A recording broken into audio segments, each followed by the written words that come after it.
മഴക്കാല മുന്നൊരുക്ക ജാഗ്രതയുമായി മഞ്ചേരി അഗ്നിരക്ഷാസേനയും താലൂക്ക് ദുരന്ത നിവാരണ സേനയും ചാലിയാറിൽ ജലരക്ഷാ പരിശീലനം നടത്തി. പ്രളയകാലത്ത് നിറഞ്ഞൊഴുകുന്ന ചാലിയാറിലെ ദുരന്തത്തെ നേരിടാനാണ് ചാലിയാർ തീരവാസികൾക്കും വോളണ്ടിയർമാർക്കും പ്രത്യേക പരിശീലനം നൽകിയത്. ജലാശയാപകടങ്ങളെ നേരിടുന്നതിന് ചാലിയാർ തീരവാസികൾക്കും TDRF വോളണ്ടിയർമാർക്കുമാണ് പരിശീലനം നൽകിയത്.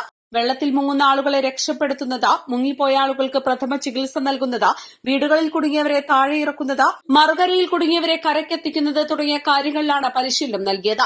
ഡിങ്കി ബോട്ട് ഉപയോഗിച്ച് വെള്ളത്തിന് നടുവിൽ കുടുങ്ങിയ ആളുകളെ രക്ഷപ്പെടുത്തുന്ന മാർഗവും പരിശീലിപ്പിച്ചു. കൊണ്ടോട്ടി തഹസിൽദാർ K. ബാലരാജൻ പരിപാടി ഉദ്ഘാടനം ചെയ്തു. ഏതൊരു ദുരന്തമുഖത്തും സർക്കാർ സംവിധാനങ്ങൾ എത്തുന്നതിന് മുമ്പേ എത്തുന്ന ഒരു നമ്മുടെ നാട്ടുകാരാണ് എത്തുന്നത്.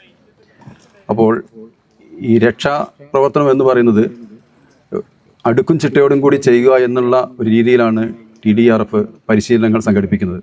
നേരത്തെ ശിഹാബ് സൂചിപ്പിച്ചതുപോലെ ഈ TDRFുമായി ബന്ധപ്പെട്ട പ്രവർത്തനം മുമ്പും ഞാൻ തന്നെ ഈ ഏറനാട് തഹസിൽദാരായിരുന്ന സമയത്ത് TDRFുമായി ബന്ധപ്പെട്ട് വിവിധ മേഖലകളിൽ ബന്ധപ്പെട്ടിട്ടുള്ളതാണ്. അപ്പോൾ നമ്മുടെ നാട്ടിൽ ഏതൊരു പ്രവർത്തനത്തിനും ആദ്യം ഓടിയെത്തുന്ന വിഭാഗമായി TDRF മാറിയിട്ടുണ്ട്. അത് അവരുടെ പ്രവർത്തനത്തിന് മികവ് തന്നെയാണ് എന്ന് തന്നെയാണ് മനസ്സിലാക്കുന്നത്. Manjeri fire station officer Pradeep Pambalath പരിശീലനത്തിന് നേതൃത്വം നൽകി. TDRF chief coordinator Umar Ali Shihab അധ്യക്ഷത വഹിച്ചു. നീന്തലറിയാത്ത സിവിൽ ഡിഫൻസിലെയും താലൂക്ക് ദുരന്ത നിവാരണ സേനയിലെയും സന്നദ്ധ വോളണ്ടിയർമാർക്കും മിടിപ്പ് പദ്ധതിയിലൂടെ നീന്തൽ പരിശീലനവും നൽകി. Senior fire and rescue officer Sainul Abid, fire and rescue officer Mehboob Rahman, K. Akhil, home guard Abdul Sathar, Subramanian, Kondotty taluk volunteer captain Salmanul Faris, Saleem Apram, civil defence അംഗങ്ങൾ തുടങ്ങിയവർ പങ്കെടുത്തു. East live, Edavannappara.